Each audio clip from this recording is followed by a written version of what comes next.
Have you ever witnessed a moment on television when just one sentence completely turned the tide?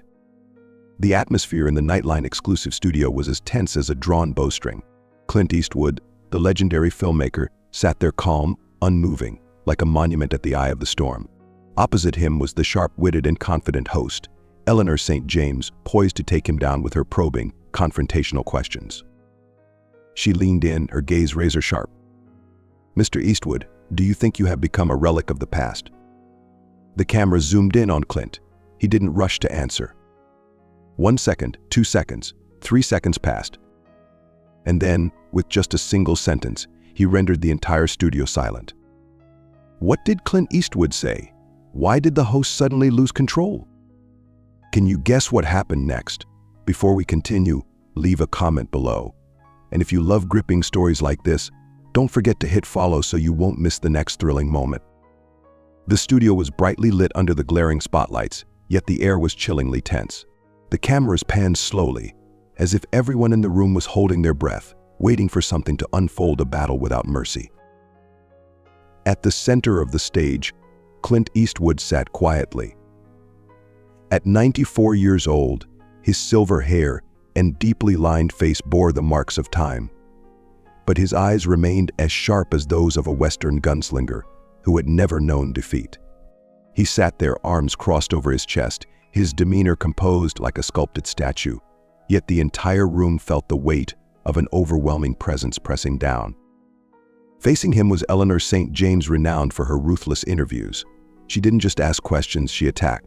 Dressed in a striking red suit that accentuated her slender yet powerful frame, her golden hair neatly styled, every gesture exuding absolute control.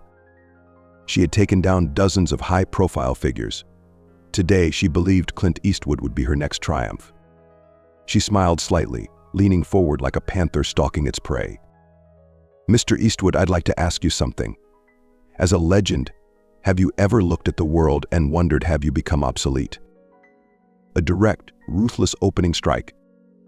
A few subtle smirks appeared among the guests. The cameras caught glimpses of amused glances. This was Eleanor St. the queen of hard-hitting interviews. She pressed on, her tone dripping with confidence, as if she held complete control over the conversation. "The world has changed. Hollywood has changed.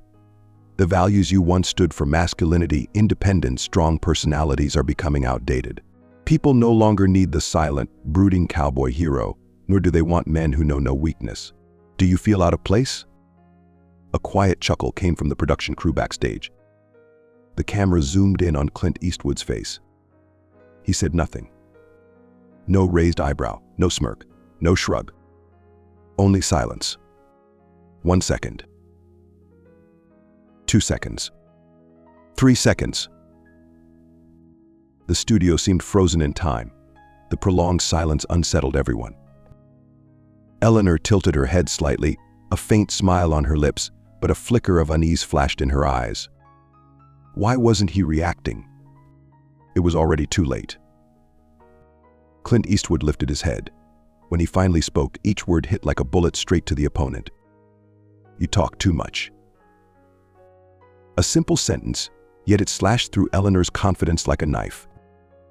She blinked, the corner of her mouth twitching slightly. She wasn't used to being countered, especially not by someone so utterly unshaken. "You're trying to tell me that I don't matter anymore." His voice was low, deliberate, as if every word carried the weight of a crushing force. Eleanor let out an uneasy chuckle. "I'm simply saying that the world is changing. Can you deny that?" Clint Eastwood looked straight at her. No emotion, no hesitation.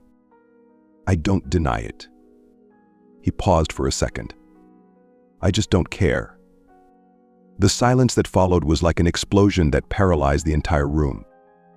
One of the guests sitting next to Eleanor shifted slightly in their chair, sensing that the atmosphere had completely changed. Eleanor furrowed her brows, but her voice no longer carried the same confidence as before. "You truly don't care that the world has moved forward?" Clint Eastwood let out a faint chuckle, but it wasn't a cheerful smile.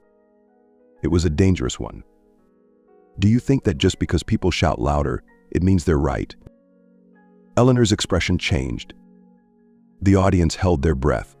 The cameras zoomed in, capturing a rare moment, Eleanor St. losing control. She had made a mistake.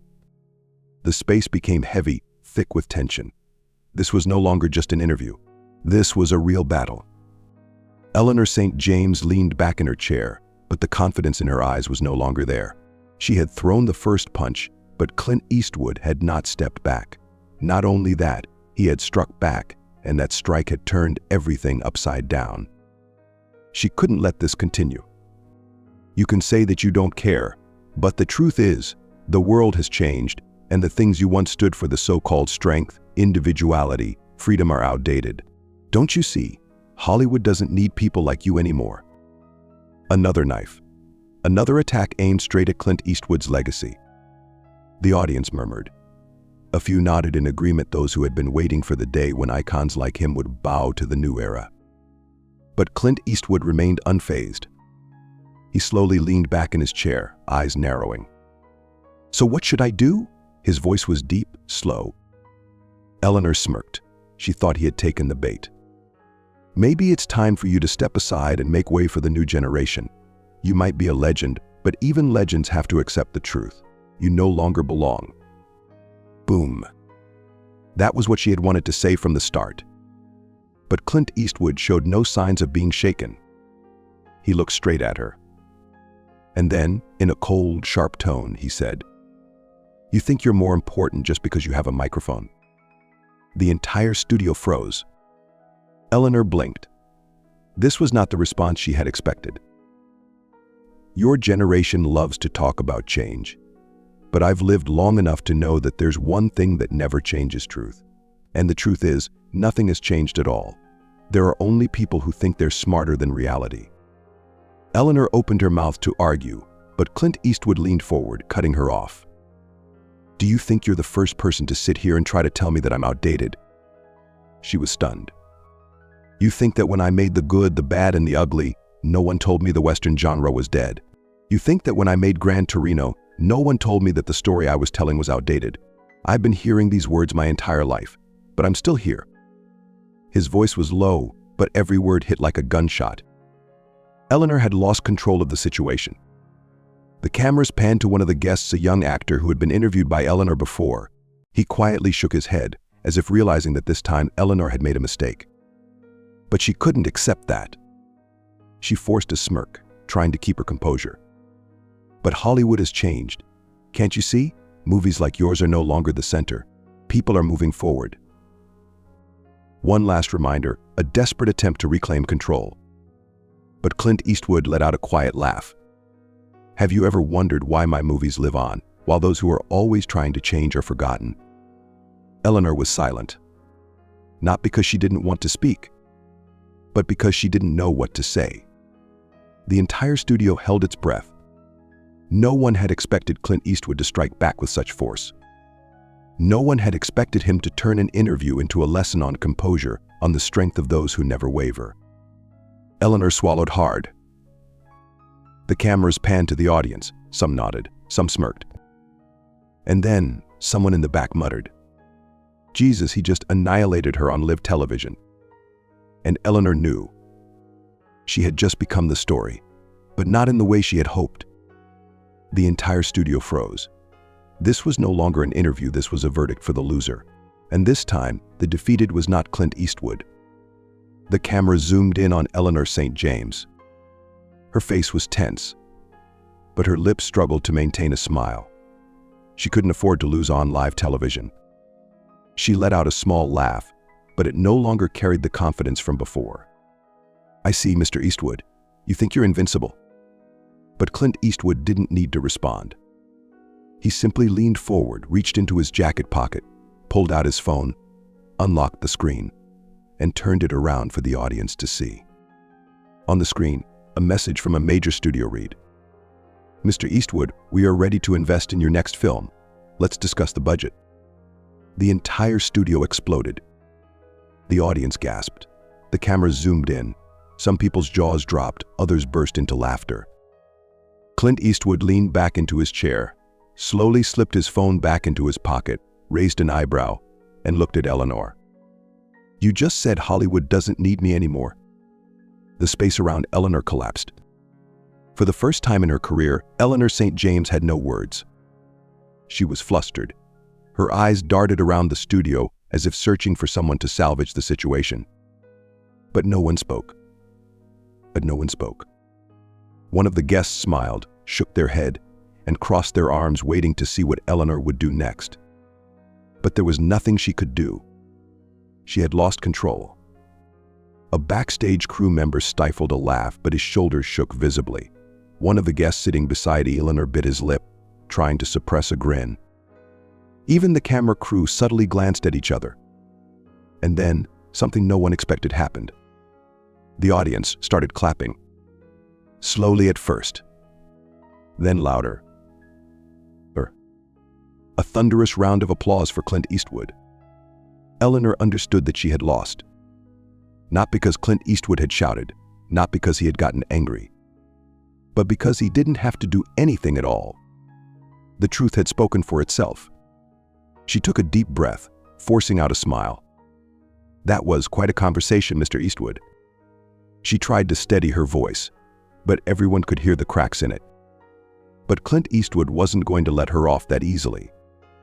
He crossed his arms and gave a slight smile. No, you're wrong. This wasn't a conversation. This was a lesson. Boom. No one in the room could hide their reaction. She had no way out. The camera panned to the show's director, who was frantically waving his hands in a panic. And then, we'll be right back after this commercial break. The screen immediately cut to a commercial. But everyone knew the battle was over. And Clint Eastwood was the undeniable winner. The studio lights still blazed brightly, but no one was laughing anymore. No more mockery. No more smug smiles from the production team. There was only one undeniable truth. Eleanor St. James had lost, and Clint Eastwood hadn't needed to do much. He had simply stood firm in the storm. The commercial ended, and the show returned. But no one expected a comeback from Eleanor anymore. She had lost control. The camera focused on Clint Eastwood. He didn't say a word. He simply stared straight at Eleanor, his eyes as sharp as ever, the gaze of a man who had faced countless adversities without ever wavering. His silence was the strongest answer of all. Eleanor took a deep breath, trying to regain her composure, but the whole world could see she had been defeated on her own stage.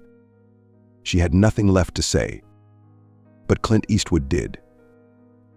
He leaned forward, slowly placed both hands on the table, and said just one sentence. You know, Hollywood doesn't need me, but I never needed Hollywood either.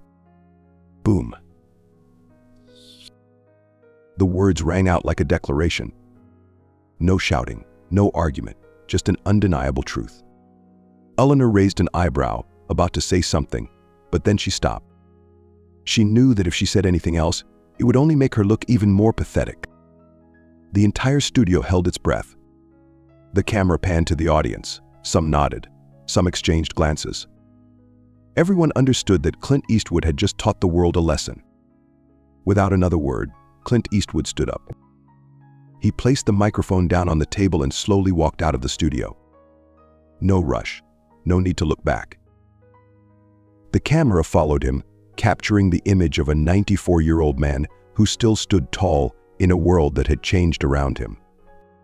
Eleanor sat there frozen. She couldn't hide the truth.